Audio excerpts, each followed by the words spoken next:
کیا کرتے تھے. کیا کیا تھا عمر فاروق اعظم نے؟ جب خلافت کا معاملہ ان کے سامنے آیا، صدیق اکبر رضی اللہ تعالیٰ عنہ کے وصال کا وقت قریب تھا، بیمار تھے. لوگوں نے کہا کہ آپ اپنی زندگی میں خلیفہ مقرر فرما دیں، اپنا خلیفہ بیان کر دیں تاکہ لوگ آپ کے پردہ فرمانے کے بعد خلافت کے معاملے میں الجھے نہیں. صدیق اکبر رضی اللہ تعالیٰ نے صحابہ کو بلایا، عثمان غنی کو بلایا، چند صحابہ کو بلایا، کہا آئیے اور یاد رکھو. عثمان غنی سے پوچھا، اے عثمان، عمر کے بارے میں تمہارا کیا خیال ہے؟ فرمایا آپ بہتر جانتے ہیں. فرمایا میں تو بہتر جانتا ہی ہوں، تمہارا کیا خیال ہے؟ عثمان غنی نے فرمایا کہ ان سے زیادہ تقوی پرہیزگار کوئی نہیں ہے، اور پھر ان سے زیادہ خلافت کا حقدار بھی کوئی نہیں ہے، کیونکہ ان کا باطن جو ہے ان کے ظاہر سے اچھا ہے. یہ جو دکھتے ہیں نا عمر فاروق اعظم، دکھنے سے زیادہ اچھا ان کا دل ہے اور ان کے اندر کا معاملہ ہے. کپڑے بہت پرانے پہنتے ہیں، پھٹے پرانے پہنتے ہیں، لنگیوں میں پیوند لگے ضرور ہوتے ہیں، لیکن یہ ایمان کے تعلق سے، اسلام کے تعلق سے اتنے مضبوط ہیں کہ کسی بھی کام کو اسلام کے خلاف ہونے کی طاقت ان کے اندر نہیں ہے، برداشت نہیں کر سکتے. عثمان غنی نے فرمایا یہی سب سے بہتر ہے. رسول صدیق اکبر رضی اللہ تعالیٰ نے دوسرے صحابی کو بلایا، بھائی آپ کا کیا خیال ہے عمر کے بارے میں؟ فرمایا ان سے بہتر کون ہو سکتا ہے خلافت کے لیے. لیکن ایک صحابی رسول اس میں موجود تھے، انہوں نے کہا کہ سب کچھ ٹھیک ہے، لیکن اس بات کو یاد رکھو اے صدیق اکبر کہ عمر فاروق اعظم رضی اللہ تعالیٰ بہت سخت دل ہیں، بہت جلالی ہیں. اگر آپ ان کو خلیفہ بنا دیتے ہو تو پھر یاد رکھنا کچھ بھی ہو سکتا ہے. صدیق اکبر نے فرمایا ٹھیک ہے، خلیفہ میں بنا رہا ہوں، مجھے معلوم ہے کہ کس کو بنانا چاہیے اور اللہ کے حوالے چھوڑ کے جا رہا ہوں. میرے عزیز دوستوں اور بزرگوں، عمر فاروق اعظم رضی اللہ تعالیٰ عنہ کے بارے میں صدیق اکبر رضی اللہ تعالیٰ نے فیصلہ فرما دیا کہ اے لوگوں، آج سے میں اپنا نائب، اپنا خلیفہ عمر کو بنا رہا ہوں، اور میں تم کو یہ نصیحت کر رہا ہوں کہ جس طریقے سے تم رسول اعظم کے بعد میری تائید کیے تھے، مجھے تسلیم کیے تھے اور میرے پیچھے چلے تھے، اسی طریقے سے آج سے میرے بعد تم عمر بن خطاب کو اپنا خلیفہ ماننا، اپنا امام ماننا اور ان کے پیچھے چلنا، ان کی باتوں پہ عمل کرنا، کوئی بھی ان کی مخالفت نہیں کرنا. اس کے بعد آپ نے اپنے ہاتھوں کو رسول اعظم کی بارگاہ میں اٹھایا، اور اٹھانے کے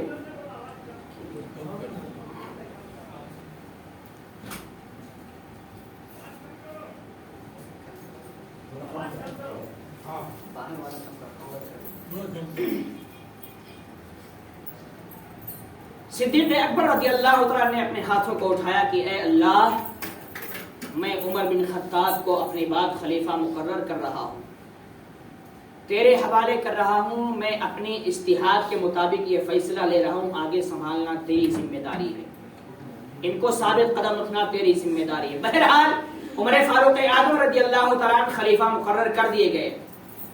ذمہ داری آپ کے اوپر آ گئی.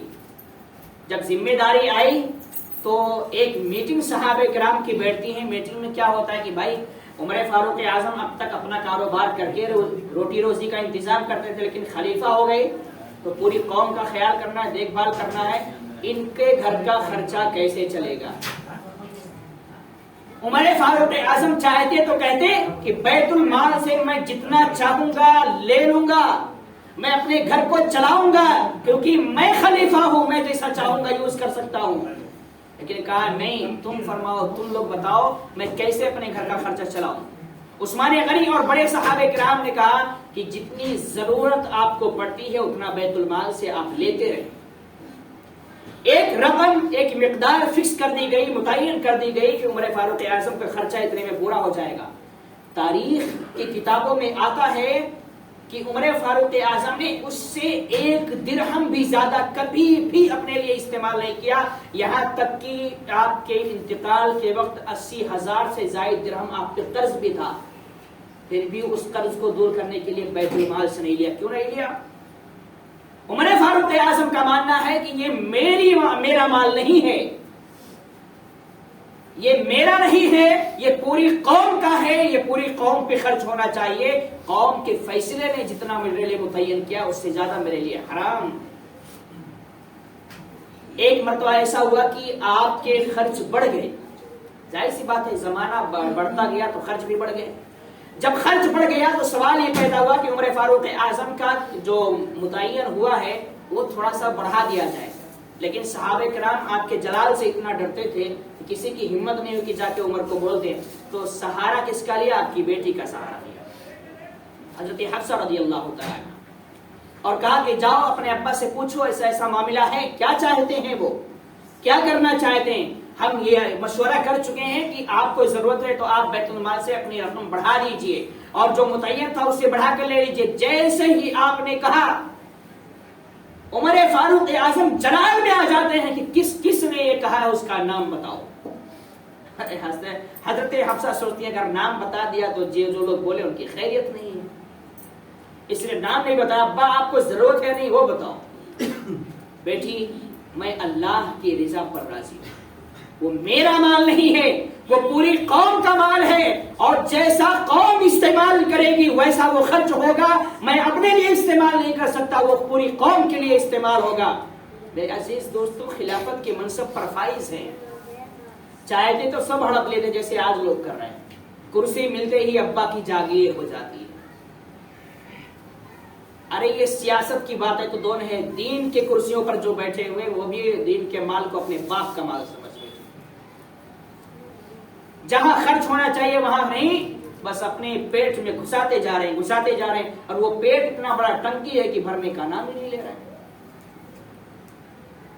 لیکن ان کو معلوم ہونا چاہیے کہ عمر فاروق اعظم نے بلا ضرورت ایک درہم نہیں لیا کہ خدا کی بارگاہ میں حساب دینا پڑے گا کہ یہ بیت المال کا ہے، ابا کا نہیں ہے. اور یہاں کیا ہو رہا ہے؟ بیت المال کا ہے، مسجد کا ہے، مدرسے کا ہے، خزانہ یتیم خانے کا ہے، بس ابا کا ہے. کرسی مل گئی تو ابا کا ہے، جو چاہو استعمال کرو. اس کا حساب کون دے گا؟ 1 روپے کا حساب دینے کے لیے پورا خاندان جمع ہو جائے گا لیکن حساب نہیں دے پائے گا. اور حساب کے لیے کیا فرمایا گیا؟ اگر تم نے کسی کا حق مارا ہے تو قیامت کے دن اس کا بدلہ دینے کے بجائے تمہاری نیکیاں اس کو دے دی جائیں گی. وہ جہنمی ہوگا تو تمہاری نیکیوں سے جنتی بن جائے گا، اور تم جنتی بھی ہوگے تو اس کے گناہ مل کے تمہیں جہنم میں ڈال دیا جائے گا. یہ حالات ہوں گے. بہرحال عمر فاروق اعظم رضی اللہ تعالیٰ عنہ کی سیرت، اللہ کے رسول کی بارگاہ میں آپ کا مقام کیا ہے، دریائے نیل سے آپ نے کیا فرمایا، زبان کی تاثیر کیا ہے، اور قوم کی خدمت کا جذبہ عمر فاروق اعظم کے بعد اندر کتنا ہے کہ جب سب لوگ سو جایا کرتے تھے تو جو خلافت کا کپڑا ہوتا نا، ایک شان والا کپڑا، اس کو اتار کے ایک نارمل کپڑا پہنتے تھے عام آدمی کی طرح، اور راتوں میں گشت کرتے تھے محلوں کا، گلیوں کا. مدینے کی گلیوں میں نکل جاتے. کوئی مجبور تو نہیں ہے، کوئی پریشان تو نہیں ہے، کوئی بھوکا تو نہیں ہے، کوئی پیاسا تو نہیں ہے. ڈھونڈتے تھے گلیوں میں کوئی ایسا ملے تو اس کی خدمت کا موقع ملے تاکہ اللہ اس سے خوش ہو جائے. ایک مرتبہ ایسا ہوا کہ مدینے کی گلیوں میں جا رہے تھے، آپ کے ساتھ آپ کے ایک صحابی ساتھی بھی موجود تھے. اللہ اکبر. ایک گھر سے آواز آتی ہے، ماں اور بیٹی کی باتیں ہو رہی ہیں. ماں نے کہا بیٹی دودھ میں پانی ملا دو، کسی اور کو دینا تھا، بیچنا تھا. بیٹی نے کہا ماں دودھ میں پانی ملانا حرام ہے. باپ نہیں ہے، یتیم بیٹی ہے. عمر فاروق اعظم یہ اپنے کانوں سے سن رہے ہیں کہ ماں اور بیٹی کی باتیں ہو رہی ہیں. ماں نے کہا ملا دے، کوئی دیکھنے تھوڑی آئے گا. بیٹی نے کہا تم خلیفہ حضرت امیر المؤمنین کا مسئلہ بھول چکی ہو. انہوں نے کیا فرمایا کہ کسی چیز میں ملاوٹ کرنا حرام ہے، اور تم کہتی ہو ملا دو. میں نہیں کر سکتی کہ ان کے سامنے ان کی بات کروں، ان کے پیٹھ پیچھے ان کی باتوں کی مخالفت کروں. وہ بیٹی غریب تو تھی، یتیم تو تھی، مجبور تو تھی، لیکن اپنے ایمان سے مجبور نہیں تھی، اپنے دل سے وہ غریب نہیں تھی. وہ دولت سے غریب تھی، پیسوں سے غریب تھی، درہم و دینار سے غریب ضرور تھی، لیکن اللہ کے فرامین پر عمل کرنے میں اس کے اندر کوتاہی نہیں تھی. عمر فاروق اعظم نے کچھ بھی نہیں کہا، اپنے ساتھی سے کہا اس گھر کا ایڈریس دماغ میں بٹھا لو اور صبح آ کے اس کی تفصیل پیش کرو. آخر ہے کیا یہ معاملہ، یہ بیٹی کون ہے، یہ ماں کون ہے، یہ باتیں کیوں کر رہی ہیں. انہوں نے حال معلوم کیا، صبح جا کے دریافت کیا، سب بتایا کہ ایسا ایسا معاملہ ہے، یتیم ہے لڑکی، غریب ہے، مجبور ہے، اس کا باپ نہیں ہے، اس کے بھائی نہیں ہے، اس لیے اس کی ماں بول رہی تھی کہ تھوڑے سے دودھ میں پانی ملا دو تاکہ زیادہ ہو جائے، پیسہ زیادہ مل جائے۔ عمر فاروق اعظم نے کہا کہ یہ ایک ایسا موقع ہے غریب کی خدمت کا کہ اس سے بہتر موقع نہیں ملے گا۔ آپ نے اپنے سارے بیٹوں کو بلایا کہ سب کو بلاؤ، میری بارگاہ میں حاضر کرو، اور اس لڑکی کے بارے میں، حالانکہ وہ لڑکی بیوہ تھی، سنیے گا، وہ لڑکی بیوہ ہو چکی تھی، بلایا اور کہا فلاں لڑکی ہے، ایسا ایسا معاملہ ہے، بیوہ ہے، غریب ہے، یتیم ہے، تم میں سے کون اس سے نکاح کرنا چاہے گا؟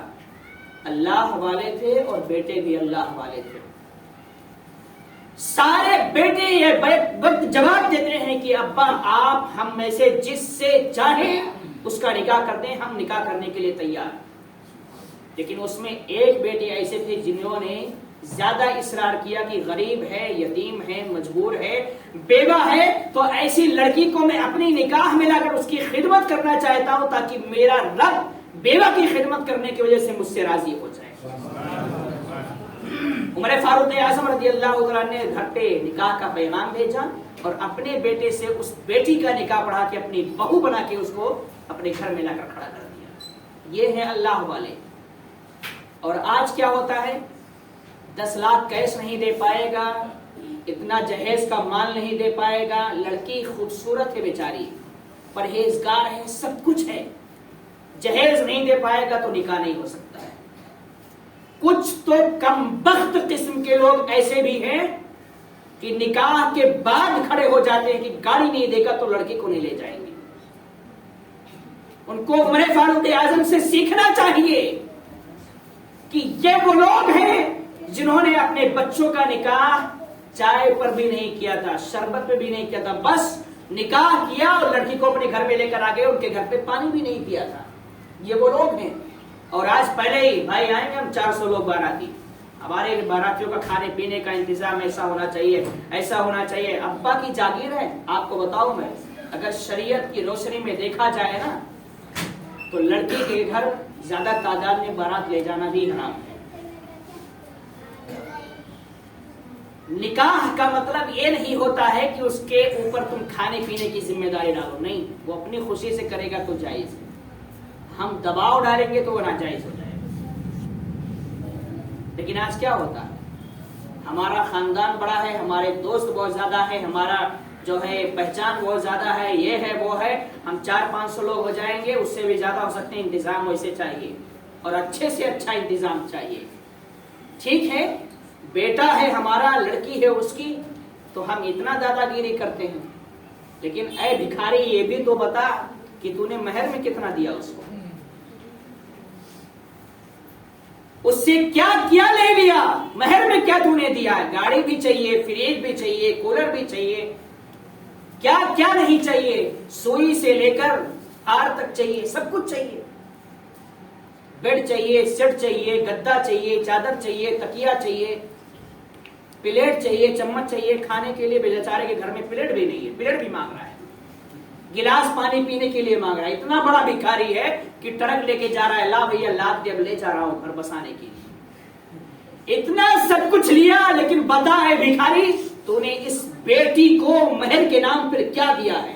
1100 روپے، 11,000، 5,000، شرم آنی چاہیے، ڈوب کر مر جانا چاہیے ایسے دولہا کو اور ایسے دولہے کے باپ کو جو ایسی لڑکیوں پر دباؤ ڈالتے ہیں جہیز کے لیے۔ آج ہماری بہت ساری بہنیں، ہماری بیٹیاں اچھے گھر کی ہیں، صرف غربت کی وجہ سے ان کا نکاح نہیں ہو رہا، ان کی عمریں کتنی زیادہ ہو چکی ہیں اس لیے کہ وہ جہیز کا مال نہیں دے سکتی۔ ایسے مسلمان جو اپنے بچوں کو پیدا کرنے کے بعد یہ ڈیمانڈ کرتے ہیں کہ میرا ایک ہی بیٹا ہے، اتنے لاکھ لیں گے تبھی نکاح کریں گے، تجھ پر لعنت ہے اللہ اس کے رسول کی۔ اسی لیے بچے پیدا کیے جاتے ہیں کہ شادی کریں گے تو گھر بھر لیں گے، شادی سے پہلے تو بیچارہ گھر میں کچھ لاتا بھی نہیں، اسی انتظار میں رہتا ہے کہ ہونے والی ہے، سب آ جائے گا۔ اتنے بڑے ظالم ہیں یہ لوگ کہ دنیا میں اگر ان کو دیکھو گے تو ان کے چہروں پر نحوست برستی ہے، اور قیامت میں تو ان کے جو ٹھوکے جائیں گے